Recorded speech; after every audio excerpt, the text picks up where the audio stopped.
Andelatte raconte. Christophe Andelatte. Voici une enquête criminelle très atypique.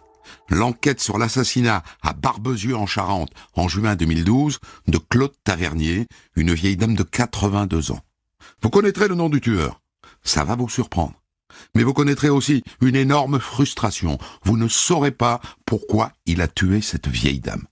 Et du coup, tout à l'heure, pour le débrief, je ferai appel au docteur Fabien Houbat, qui est l'expert psychiatre qui a eu à expertiser le tueur pour tenter de comprendre ses motivations.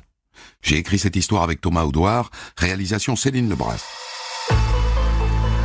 Europe 1, Christophe Andelatte.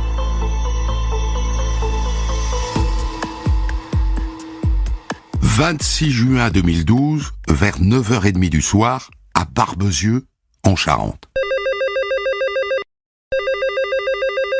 Allô ? Oui, j'écoute. Madame Paulet ? C'est la société d'alarme de chez Madame Tavernier. Dites, on reçoit pas le signal du système d'alarme de la maison, là. Vous auriez la possibilité d'aller voir ? Oh ben oui, je suis à 500 mètres. Nicole Paulet est la femme de ménage de Claude Tavernier, une octogénaire qui habite tout près de chez elle. Elle se dit s'il m'appelle, c'est qu'ils n'ont pas réussi à la joindre. Et donc elle va sur place. Et quand elle arrive, oh mon Dieu, il y a de la fumée qui sort par un volet entrouvert. Un incendie. Elle appelle tout de suite les pompiers. Ils arrivent. Ils entrent dans la maison. Elle les suit. Et c'est elle. Oh mon Dieu! C'est elle qui découvre Madame Tavernier, étendue sur le sol. Elle ressort en hurlant. Elle est morte. Elle est morte.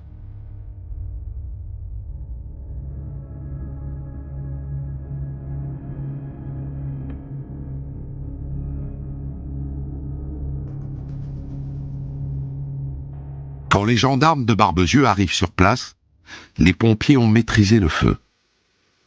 Vous pouvez y aller, sans problème. Ils s'approchent du corps. Oh, dis donc, t'as vu ? C'est pas l'incendie qui l'a tué, C'est un meurtre, putain. 1, 2, 3, 5, 6. Je crois que je vais pas arriver à les compter.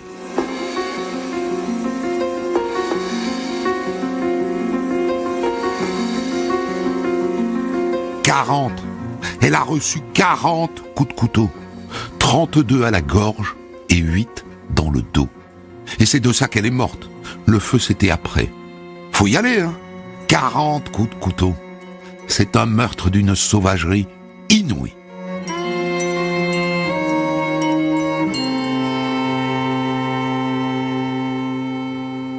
Tout autour, beaucoup de désordre, comme s'il y avait une bagarre, une lutte entre elle et celui qui l'a tué. Alors où l'a-t-il tué ? Là où on a trouvé le corps ? Non, pas sûr. Il y a du sang partout dans la maison, dans 27 endroits différents, y compris sur un volet. Mais là où il y en a le plus, c'est dans sa chambre, sur le sol et sur le lit. C'est peut-être là qu'on l'a tué. Et avant, on l'a bâillonné parce qu'il y a un rouleau de Chatterton. Mais l'indice le plus intéressant de ce début d'enquête, on le trouve sous les ongles de Madame Tavernier. C'est confirmé, elle s'est battue avec lui, 82 piges. Elle s'est battue, et on retrouve sous ses ongles un ADN masculin.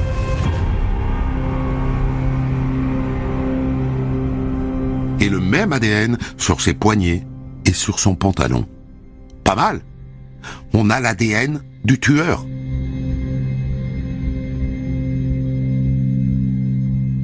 À Barbezieux, presque tout le monde la connaissait, Claude Tavernier. C'est pas grand, 4000 habitants. Tu vois la maison de maître à l'entrée de la ville, là, près du garage Renault ? Bah voilà, c'est chez elle. Ou plutôt c'était. Le lendemain du meurtre, une marche blanche réunit 300 personnes dans les rues de la petite ville. Et les gens viennent accrocher des fleurs à la grille de la maison. Ça faisait 40 ans que Claude Tavernier habitait là.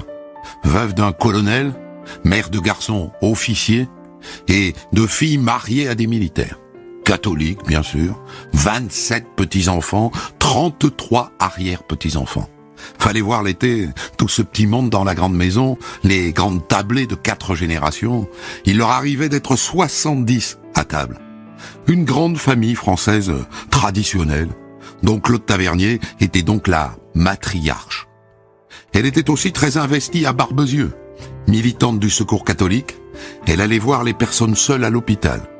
Une femme simple, riche, mais très simple, avec, dit-on, le cœur sur la main. Le lendemain du drame, les gendarmes ratissent la villa. Et ils s'aperçoivent qu'on a volé 2 ou 3 babioles. D'abord, il manque la télé, et puis la carte bancaire de Claude Tavernier. Et aussi une pendule en bronze qui aurait une certaine valeur, d'après ce que disent les enfants, dans les 10 000 euros. Et puis il manque aussi la voiture.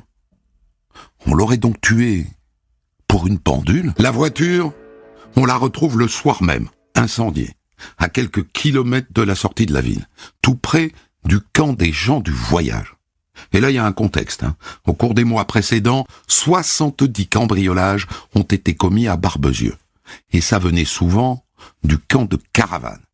Et dans ce camp, les gendarmes ont un homme dans le collimateur. Un alcoolique et héroïnomane, connu pour des vols avec violence et pour plusieurs cambriolages. Est-ce que ça serait lui? Les gendarmes l'arrêtent, et d'ailleurs quand ils l'arrêtent, il est au volant d'une voiture volée. Et ils le placent en garde à vue. Je suis pas trop bien dans ma tête en ce moment. Je fais n'importe quoi. Peut-être. Mais ça n'est pas lui. Premièrement, il a un alibi solide. Et deuxièmement, on a prélevé son ADN pour comparaison. Ça ne matche pas.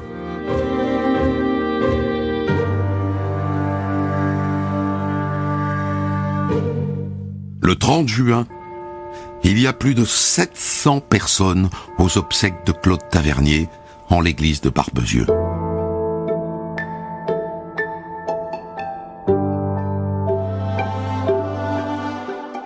Environ 2 semaines après les obsèques, un gendarme de Barbezieux, qui n'est pas du tout sur l'enquête, c'est la section de recherche de Poitiers qui est sur le coup. Un gendarme de Barbezieux, donc, un gendarme motocycliste, s'aperçoit qu'il a peut-être vu un truc le soir du crime qui pourrait intéresser ses collègues. Ce soir-là, je prenais mon service de nuit, et puis quand je suis arrivé à la gendarmerie, je me suis aperçu que j'avais oublié mes clés. Donc je suis retourné chez moi. Et au retour, en revenant, en passant devant chez Madame Tavernier, j'ai vu un homme qui sortait de la propriété. Et pour moi, cet homme-là, c'était un gendarme. En tout cas, il avait au moins le polo bleu clair des gendarmes avec écrit gendarmerie dans le dos, ça, c'est sûr. Et c'est aussi pour ça que j'en ai pas parlé jusqu'ici, parce que je me suis dit, c'est un gars de chez nous, ils doivent être au courant, quoi. Et ce gars, vous pourriez le décrire? Ouais, un homme de, je dirais 25-30 ans, je sais pas, 1m75, brun.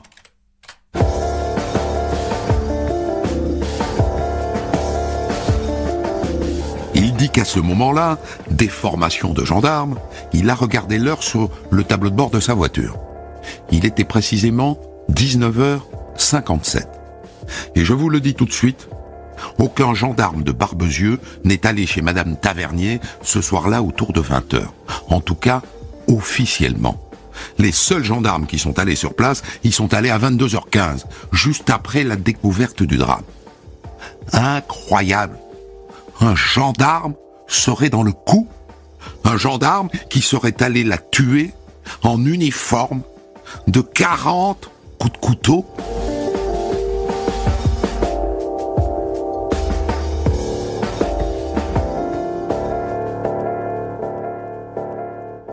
Dans cette enquête, c'est un sacré rebondissement, et c'est très embarrassant pour la gendarmerie qui mène l'enquête. Ils n'y croient pas, les gendarmes.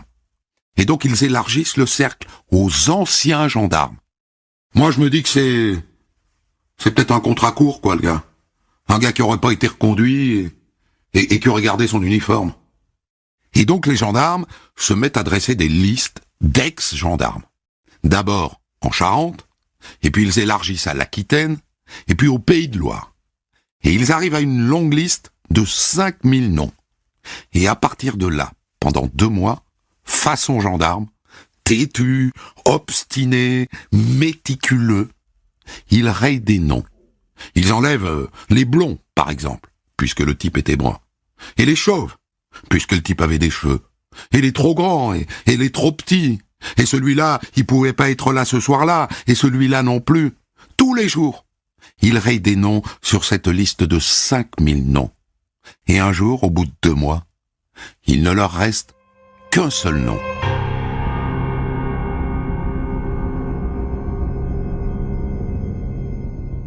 Bien les gars, on a un nom. Mathieu Bulins, 27 ans. C'est un ancien gendarme. Il a été adjoint volontaire pendant 5 ans et jusqu'à il y a 15 jours à la gendarmerie de Beigne. Et depuis la fin de son contrat, d'après ce qu'on sait, il est agent de sécurité. Et là, on s'aperçoit que ce Mathieu Bulins connaissait la victime. En 2008, Claude Tavernier avait été cambriolé. Il est intervenu chez elle.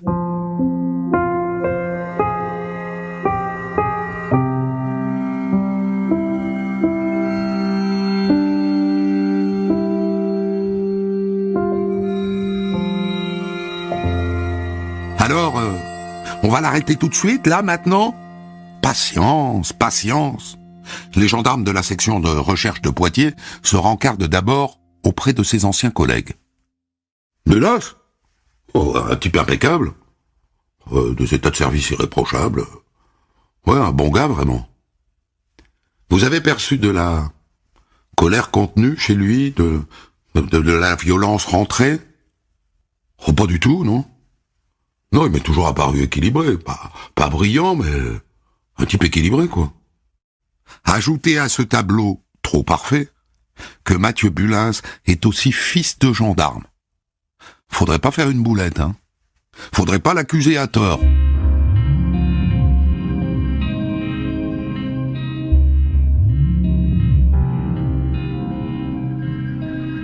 Le 24 août 2012, Mathieu Bulins est convoqué à la gendarmerie d'Angoulême.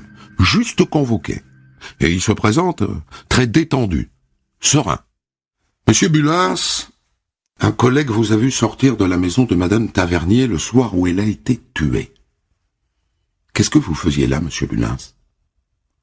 Effectivement, je suis allé voir Madame Tavernier. Vous savez, elle a été cambriolée il y a 4 ans. Et à l'époque, j'ai eu à travailler sur l'enquête. Et depuis, on est devenus amis, quoi. Donc oui, je suis passé chez elle. Mais j'ai rien à voir avec sa mort, hein. J'aurais pas fait de mal. Vous êtes resté ami avec elle, après avoir enquêté sur son cambriolage. Ben oui. Elle nous avait dit à mon collègue et à moi qu'on pouvait revenir la voir pour prendre un café si on voulait. Ben moi, j'y suis allé. 5 ou 6 fois. Elle était gentille. Je me suis attaché à elle. On a beaucoup parlé après le décès de ma maman. Elle m'écoutait, quoi. Elle me réconfortait. On se tutoyait, vous savez. On se faisait la bise aussi. Vous êtes resté combien de temps, Monsieur Bulins ? Je dirais une demi-heure.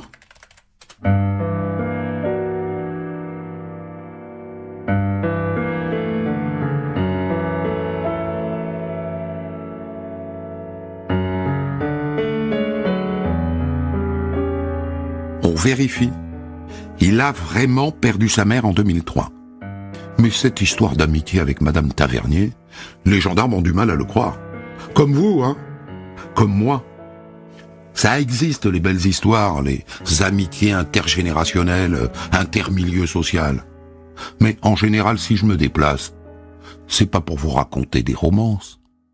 Un point tout de même, Monsieur Bulins. Le collègue qui vous a vu sortir de chez Madame Tavernier vous a vu en uniforme. Ça fait 15 jours, monsieur, que vous n'êtes plus dans la maison. Qu'est-ce que vous faisiez avec cet accoutrement à cet endroit-là ? Voyons comment il va se débrouiller avec ça. En fait, je l'ai mise pour être sûr qu'elle me reconnaisse bien, quoi. Vous savez, elle était quand même âgée. Et puis elle m'avait toujours vu dans cette tenue, alors...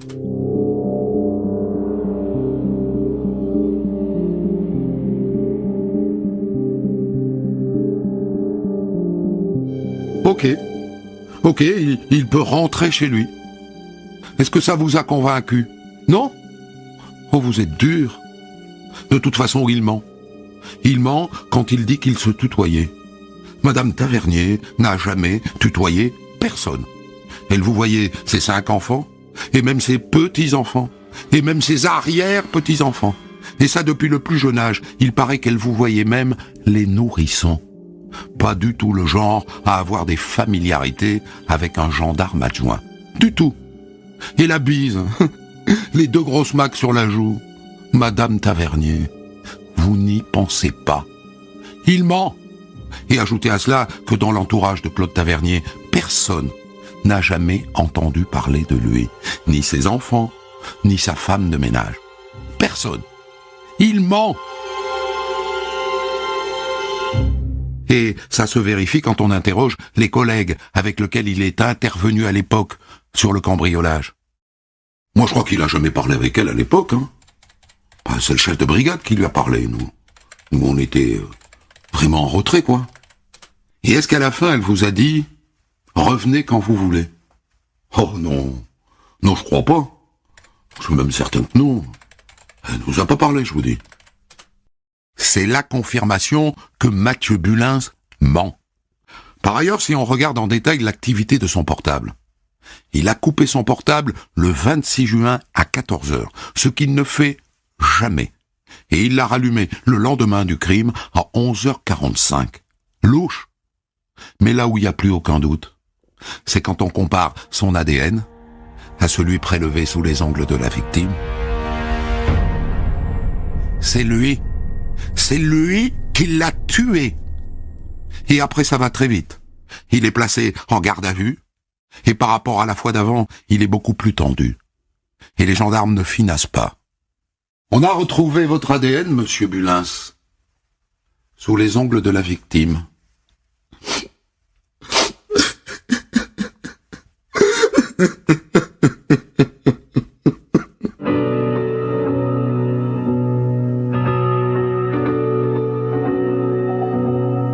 Et il avoue tout de suite.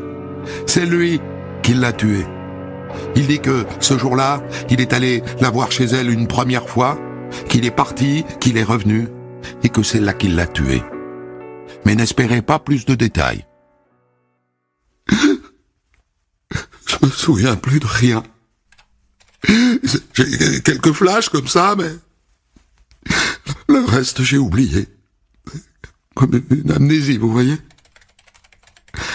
Il y a le flash dont je me souviens, c'est dans la chambre à coucher. Elle est là, elle me regarde, elle crie. J'essaye de lui mettre du scotch sur la bouche. Et puis je lui donne un coup de couteau. Au niveau de la gorge. Un coup de couteau ou 40? Eh bien les autres, il les a oubliés. Il est possible que ce soit vrai, hein, un choc émotionnel. Il ne peut pas assumer ça, alors il l'efface. Ou alors, il chic. Mais pourquoi est-ce que vous avez tué cette femme, monsieur Bulins? Je ne me souviens pas. Je me souviens plus. Ça fait 2 mois que j'y pense. Je sais pas pourquoi j'ai fait ça. On ne va pas pouvoir compter sur lui pour les explications. Pourquoi est-ce qu'il a fait ça? Il va falloir se passer de lui. Et donc échafauder un scénario fait d'hypothèses. Le 26 juin 2012, à midi, Mathieu Bulins coupe son téléphone portable. Et le soir, aux alentours de 19h, il quitte son domicile à Angoulême et prend la direction de Barbezieux. À ce moment-là, il a clairement son plan en tête. Il veut tuer Madame Tavernier. Il se gare à proximité de sa demeure. Il veut d'abord s'assurer que l'octogénaire est bien chez elle et qu'elle est seule. À ce moment-là, il porte son ancien uniforme. Il s'introduit dans le jardin. Il s'approche de la maison à pas de loup. Par la porte-fenêtre du salon, il la voit assise devant la télévision, un plateau repas posé sur la table basse. Il l'observe un moment, assez longtemps pour s'assurer qu'elle est bien seule. Il ressort, il retourne à sa voiture, et c'est là que le gendarme de Barbezieux le voit. Là, il se change probablement. Il revient en civil avec un couteau de chasse et un rouleau de Chatterton. Il passe par une porte-fenêtre, restée ouverte à l'arrière de la maison. Il entre, et il se jette sur elle. Et il tente de la bâillonner avec le scotch. Mais elle se rebiffe, elle le griffe, elle se débat, il n'y arrive pas. Elle réussit alors à se réfugier dans sa chambre. Il la rattrape. Cette fois, il la bâillonne, et il lui plante les premiers coups de couteau. Et il la laisse pour morte sur son lit. Là, il fait le tour de la maison pour mettre en scène un cambriolage. Il repère la télé, la pendule en bronze et la carte bancaire. Il met tout ça dans la voiture de Madame Tavernier. Et là, il revient dans la chambre et il s'aperçoit qu'elle n'est pas morte. Elle a enlevé son bâillon et elle est en train de ramper vers l'extérieur. Et c'est là qu'il ressort son couteau et qu'il l'achève. Et ensuite, il met le feu. Les experts ont mis à jour son système. Il a utilisé des bougies. Il les a posées au pied des rideaux. Et il les a enflammés. Voilà à peu près comment ça s'est passé, sans doute. Ça colle avec la scène de crime, ça colle avec les traces de sang, ça colle avec les projections sur les murs. Il n'y a qu'une seule chose qu'il n'avait pas prévue, que le feu allait ronger les fils du téléphone et empêcher la connexion avec la société d'alarme. Et évidemment, il n'avait pas prévu qu'un ancien collègue l'apercevrait en uniforme. Mais s'il ne l'avait pas vu, c'était le crime parfait.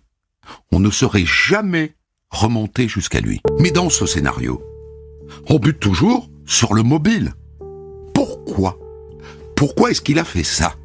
Pourquoi ces 40 coups de couteau ? On a beau lui poser la question, il n'en sait rien. Il n'a pas fait ça pour la voler. Il n'a rien gardé, ni la pendule, ni la télé, il n'a même pas essayé d'utiliser sa carte de crédit. Alors pourquoi ? Là encore, il va falloir se contenter d'hypothèses. Et l'hypothèse la plus probable, c'est un traumatisme lié à la mort de sa mère. Quand elle meurt d'un cancer du sein, en ayant caché sa maladie à ses enfants jusqu'au bout, Mathieu a 17 ans. Et grâce au témoignage de ses proches, on sait qu'à partir de ce moment-là, il se met à s'habiller en noir. Il est hanté par la mort de sa mère. À ce moment-là, il ne s'accroche qu'à un projet, devenir gendarme, comme son père, ce qui était aussi le rêve de sa maman. Mais il rate 2 fois le concours de sous-officier. Et tant pis, il se rabat sur le statut de gendarme auxiliaire volontaire. Pendant 5 ans, il enchaîne les contrats courts. Et puis, ça se passe mal, et il est mis à la porte, 15 jours avant de commettre cet assassinat. On peut donc envisager que le moteur du crime, c'est le ressentiment, c'est la frustration. Et pourquoi elle, Madame Tavernier ? Eh bien parce que elle a des enfants militaires, officiers, généraux même. Elle a des enfants qui ont réussi ce qu'il a, lui, raté. Voilà donc l'hypothèse qu'on peut formuler quant au mobile de ce crime. Vous trouvez ça un peu tiré par les cheveux ? Eh bien malheureusement, je n'ai rien d'autre à vous proposer. L'instruction n'a rien de mieux à proposer. Et c'est dans cet état de supposition que Mathieu Bulins est renvoyé devant la cour d'assises pour assassinat, plus les vols, plus l'incendie.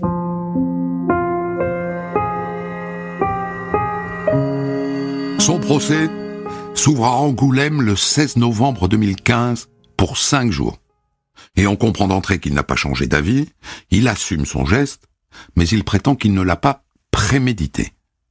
Depuis son box, il est à peine audible, il est sans cesse au bord des larmes. Et d'entrée, il s'adresse à la famille Tavernier. « Je suis désolé, vraiment désolé pour le mal que je vous ai fait. »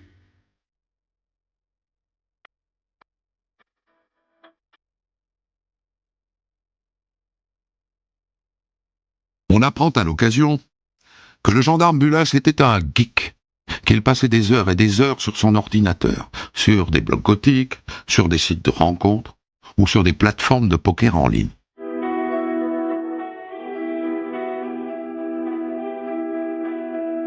On attend beaucoup, bien sûr, des experts psychiatres. Ils viennent dire qu'il est en proie à des pulsions et qu'il est dangereux, mais qu'il est en état d'être jugé. Il n'est atteint d'aucune pathologie psychotique.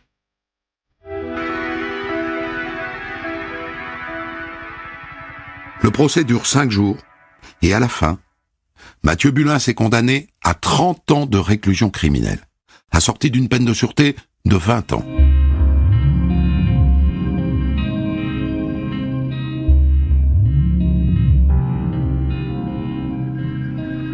Il fait appel à la dernière limite, et il est rejugé à Bordeaux en mai 2017.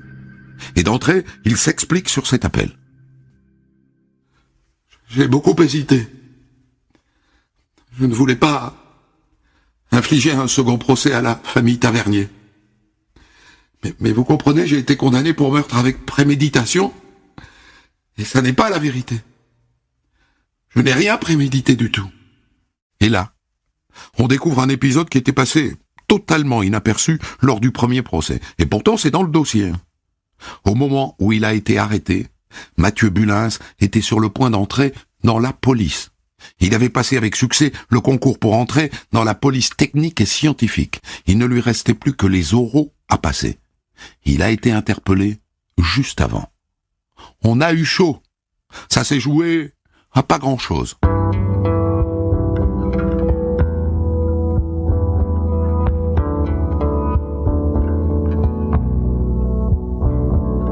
À part ça, il n'a toujours aucune explication à son geste.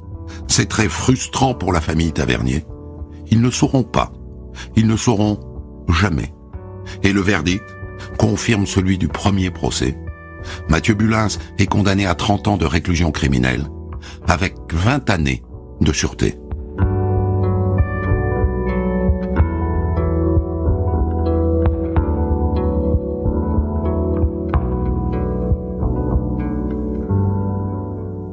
Et c'est la fin de cette histoire que, naturellement, je voulais absolument débriefer avec l'expert psychiatre, le docteur Fabien Aubat d'Agen, qui a eu à l'expertiser.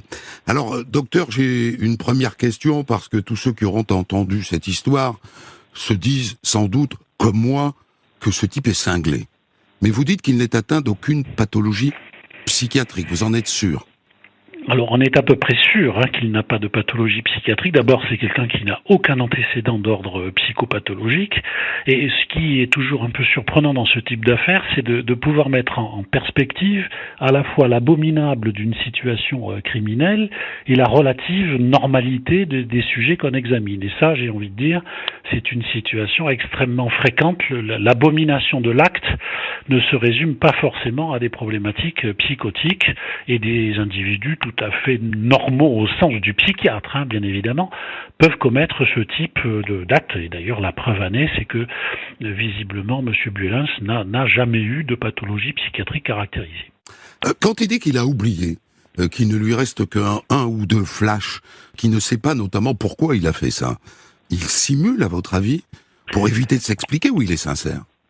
Alors là, il y a toujours de nombreuses hypothèses qui sont soulevées par ce type de situations, qui sont d'ailleurs extrêmement fréquentes. En matière criminelle, il y a souvent une occultation des faits. Alors comme vous l'avez dit, la plupart du temps, les gens essayent d'occulter, d'éliminer, d'éloigner une représentation insupportable parce qu'ils en ont été l'auteur direct. D'autres possibilités existent. Il y a des causes médicales, l'oubli, des confusions mentales, des choses qui ont pu être assez rapidement éliminées, des intoxications massives, enfin des choses que l'expertise a permis d'éliminer de manière très séquencée. Reste qu'effectivement, cette espèce d'oubli pose question sur le rapport du sujet à son propre passage à l'acte. Il arrive parfois que lorsque un sujet est traversé par une dynamique pulsionnelle, émotionnelle extrêmement forte, il y a des phénomènes d'occultation de ce type-là qui se produisent. Vous êtes psychanalyste, docteur, par ailleurs, ou pas ? Pas du tout. Je suis un psychiatre dans tout ce qu'il y a de plus classique et médecin légiste. L'idée de refouler quelque chose n'est pas dans votre langage, quoi. Si, mais si vous voulez, occultation, le refoulement, c'est un discours de type psychanalytique. Oui. On peut parler d'occultation, on peut parler d'enfouissement, on peut utiliser d'autres terminologies. Mais il existe une capacité chez l'homme à poser une barrière qui fait qu'en fait le réel ne lui revient pas en pleine figure, quoi. Oui, mais je crois que chez M. Blevins, il y a autre chose. Je pense quand même qu'il a fermé le couvercle de manière délibérée parce qu'il y a quelque chose d'irreprésentable, d'indicible dont il n'a pas envie de parler, et c'est bien évidemment tout l'enjeu de l'expertise et de la fameuse boîte noire. Il y a aussi une frustration, pas seulement chez les auteurs d'actes criminels, mais aussi la frustration chez les experts. C'est-à-dire que parfois, on voit les choses se dérouler avant le passage à l'acte, on voit les choses reprendre après le passage à l'acte, et puis il y a au milieu cette espèce d'espace très particulier, souvent qu'on appelle un peu rapidement une boîte noire, mais qui dit bien ce que ça veut dire, c'est-à-dire qu'est-ce qui s'est passé, et souvent l'expert sort de cette affaire-là avec lui aussi avec de la frustration. Vous nous rassurez, il n'y a pas que nous. Alors pour vous, la clé, docteur, c'est donc la mort de sa mère en 2003, qui est au fond le contexte du meurtre, qui est le contexte de son hypersensibilité.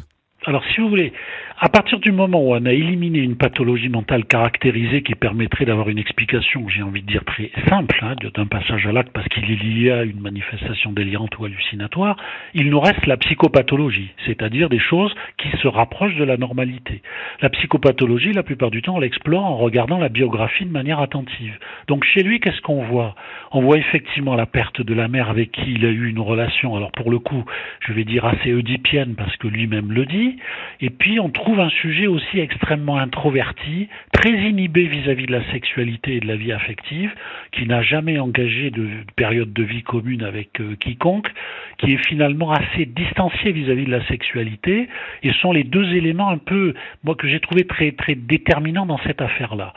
Ce qui m'a amené d'ailleurs à déployer une hypothèse que vous n'avez pas évoquée, mais que j'ai essayé d'élaborer, c'est-à-dire qu'est-ce qui a pu se passer effectivement entre cette dame et l'auteur des faits. Il y a une règle en psychiatrie criminelle, puisque je pense que les expertises ne sont pas simplement des expertises psychiatriques, mais aussi psychocriminologiques, c'est d'évoquer ce qu'on appelle le trépied criminologique. Auteur, victime et situation criminogène.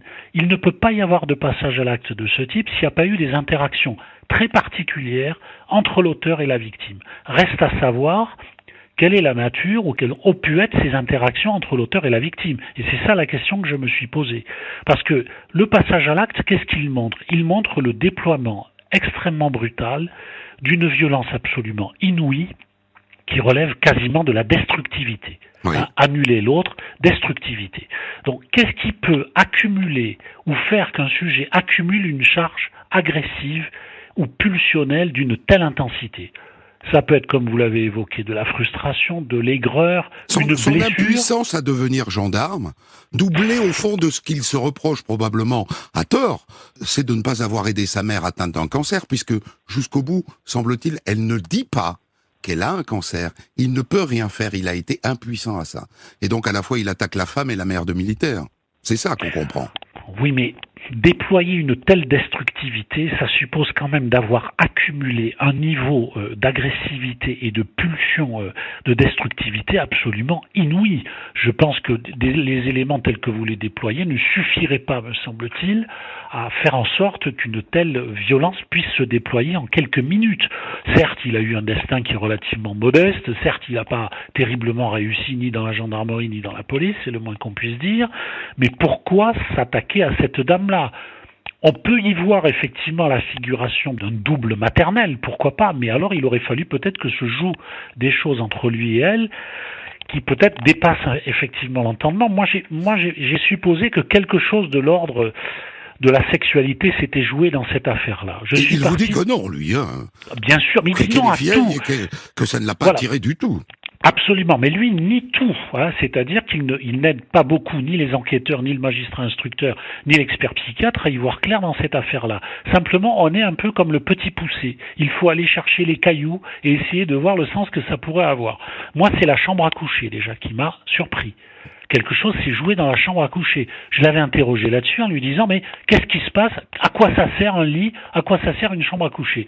Et il me dit d'un air quasi amusé, il me dit « Ça sert à dormir. » Et tout le monde sait qu'une chambre à coucher, ça sert aussi à autre chose qu'à dormir. Donc j'ai trouvé ça déjà un petit peu curieux. Et puis, moi, ce qui m'intéresse, parce que je suis aussi médecin légiste, c'est la zone où ont été portés les coups de couteau.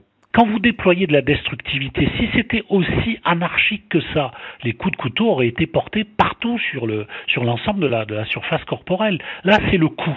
Et moi, je trouve que le cou, c'est jamais une zone banale, anatomique banale, puisque s'y jouent souvent des histoires très passionnelles, érotiques, et donc, même si c'est tiré un peu par les cheveux, moi, Vous n'êtes pas psychanalyste, mais vous tirez le fil, hein. Mais si vous voulez, quand vous n'avez plus de la psychiatrie standard, il vous reste plus que de la psychopathologie. Et la psychopathologie, vous allez la puiser à Papa Freud, vous n'allez pas la chercher ailleurs, en règle générale. Voilà.